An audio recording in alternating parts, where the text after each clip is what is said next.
Hello students, this is Rakesh Kumar Meena, Assistant Professor at Government College Rajgarh, and this is my fourth video on the explanation of the poem Christabel written by Coleridge.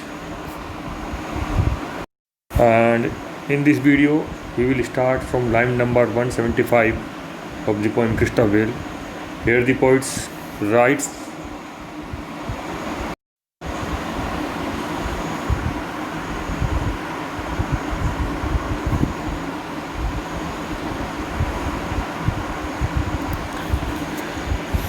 the poet writes, "The moon shines dim in the open air, and not a moonbeam enters here. But they, without its light, can see the chamber carved so curiously, carved with figures strange and sweet, all made out of the carver's brain.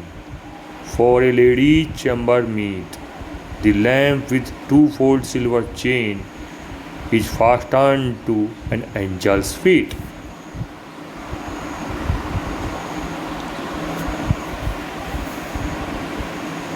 Thus, in these lines, the poet gives a beautiful description of Christabel's room, which Christabel and Geraldine have just entered. Although the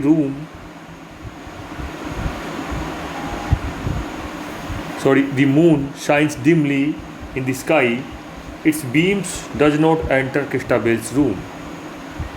They can see the beautiful artistic designs of the room in the light of the lamp, which hung within,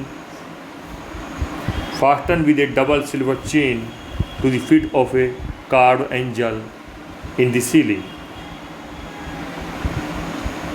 The ornamental designs with which the room is adorned are elaborate and of a fantastic kind. They are the outcome of artists' own imagination and are quite appropriate for the sleeping room of so young and romantic looking a lady as Christabel.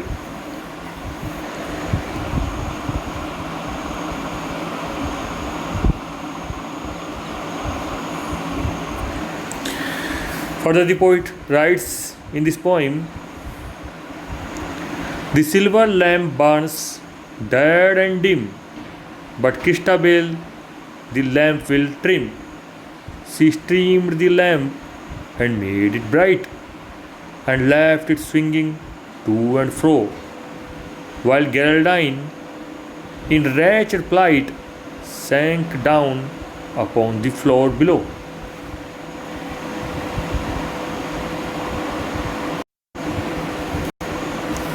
In these lines, the poet wants to say that the silver lamp in Christabel's room is giving out a very dull and dim light.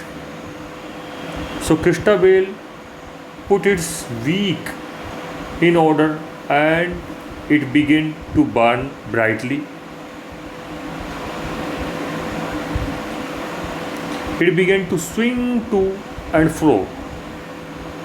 Sometimes it throws light on the face of beautiful Christabel and sometimes on that of Geraldine. The lamp in the way is brought to light the two opposites, the innocent Christabel and sinister Geraldine. The latter finds herself in a very miserable condition and sank down upon the floor below.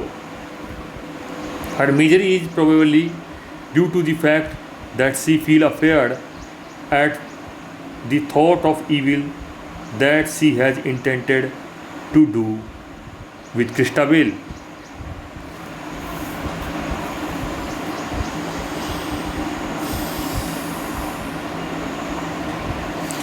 Next, the poet writes in this poem,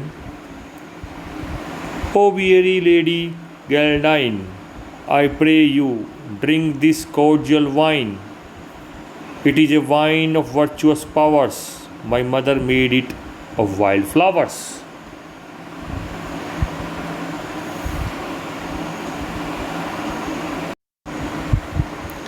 In these lines, the poet says, like a good hostess, Christabel tries to pull up the speeds of the seemingly weary and tired Geraldine.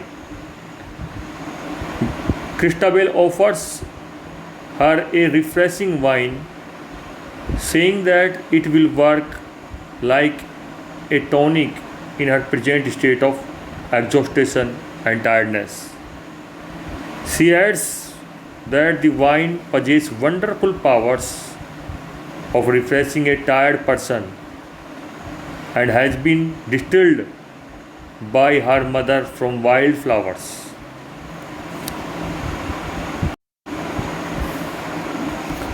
Further, the poet writes in this poem from line number 194, and will your mother pity me, who am a maiden most of forlorn? Christabel answered, woe is me, she died the hour that I was born. I have heard the grey-haired farrier tell how on her deathbed she did say that she would hear the castle bell strike 12 upon my wedding day. O mother dear, that thou wert here, I would, said Geraldine, she were.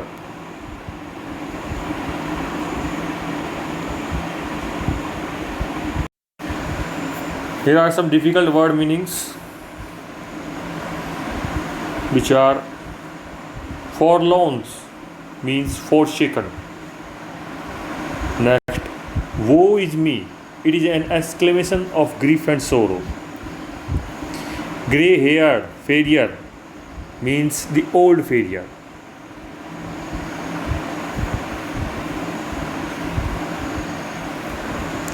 And the explanation of these lines is that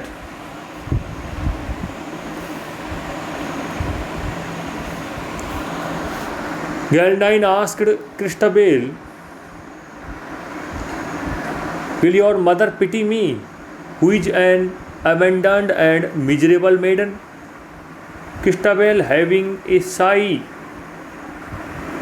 and replies to Lady Geraldine, alas, my mother died at the time of giving me birth. She says, I have heard that she has told the grey-haired priest who has attended her on her deathbed that she will hear the castle bell strike 12 on the day of my marriage. The memory of her dead mother made Christabel wild with grief. She cries almost like a child in great despair, saying, I wish she was alive and present here. Hearing this, Geraldine says, I also wish the same thing. Thus, Geraldine, being a witch, knows that Christabel's mother is dead. Still, she asks whether Christabel's mother would pity her.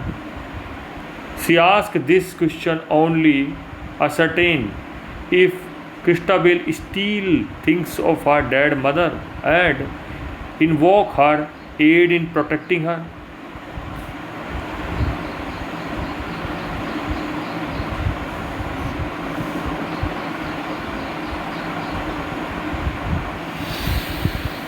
Further, the poet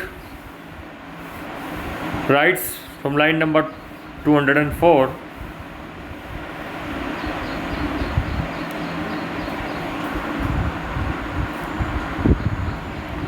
but soon with altered voice said she, Off, wandering mother, pick and pine.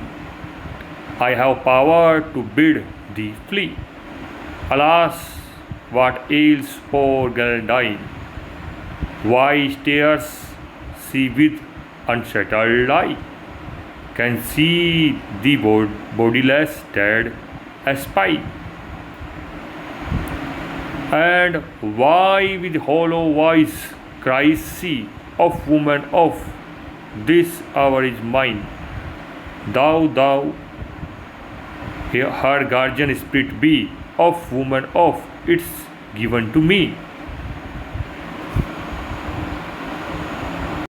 And the word meanings of these lines are that altered voice means changed voice.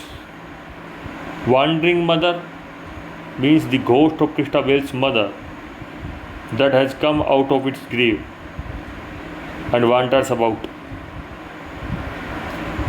Peak and pine means grow weak and die. Next, bid thee flee, make you disappear. Unsettled, restlessly moving. Bodiless dead means dead, ghost. Espy means see.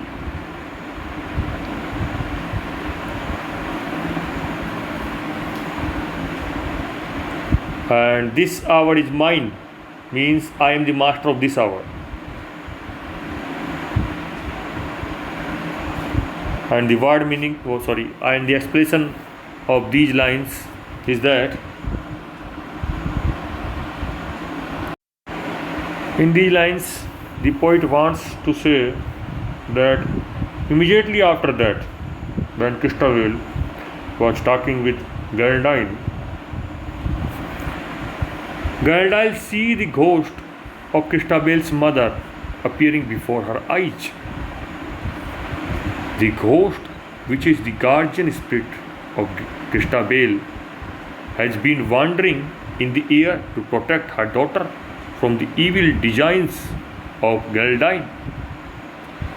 As soon as Geraldine sees the ghost, the sympathetic tone of her voice changes to one of hateful defiance. Then, addressing the spirit of Christabel's mother, she asks it to leave the castle at once. Geraldine conjures her to waste away, grow thin, and vanish altogether. Further, Geraldine says that midnight is the time appointed to the power of evil to work its ways. As such, she tells the spirit that she possesses the power to drive away the good spirit of Christabel's mother.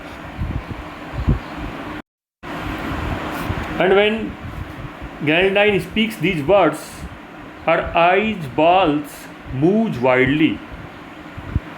It is because she has seen the disbody of spirit of Christabel's mother and looks worried.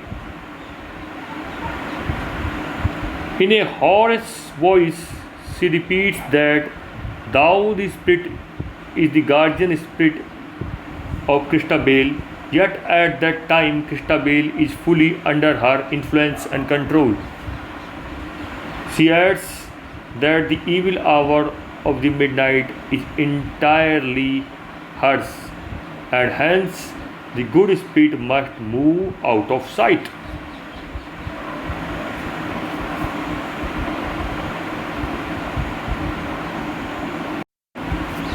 Further, the poet Coleridge writes from line number 214 to 225.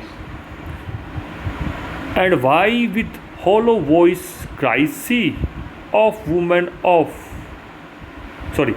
Then Christabel knelt by the lady's side and raised to heaven her eyes so blue. Alas, said she, this ghastly ride. Dear lady, it hath wildered you.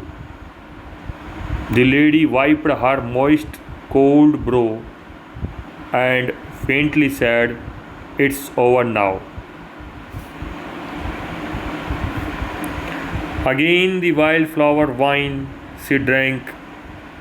Her fair large eyes again glittered bright, and from the floor whereon she sank The lofty lady stood upright. She was most beautiful to see, like a lady of a far country. The meanings of these lines is that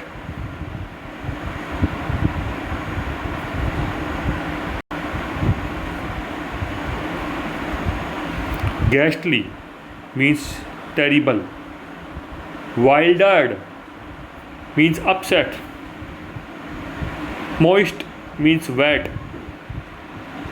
Faintly, in a faint voice, means. Wildflower wine means wine prepared from wildflowers. Gain means begun. Glitter means shine.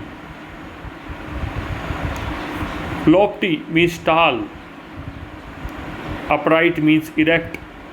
And last, country means country.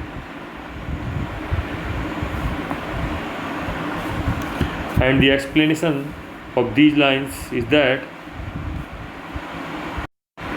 after seeing the strange behavior of Geraldine, suddenly Christabel kneeled by the side of Geraldine in a praying attitude, with her beautiful blue eyes raised towards heaven. She says, I feel very sorry because your mind has been bewildered or upset on account of the bad effects of the most frightful ride which you have done with the 5 warriors. The lady has wiped the cold drops of perspiration that has appeared on her forehead due to fear, weariness, and tiredness, and have answered in a feeble voice to Christabel, I am feeling better now. Geraldine again drank the cordial wine prepared from wild flowers,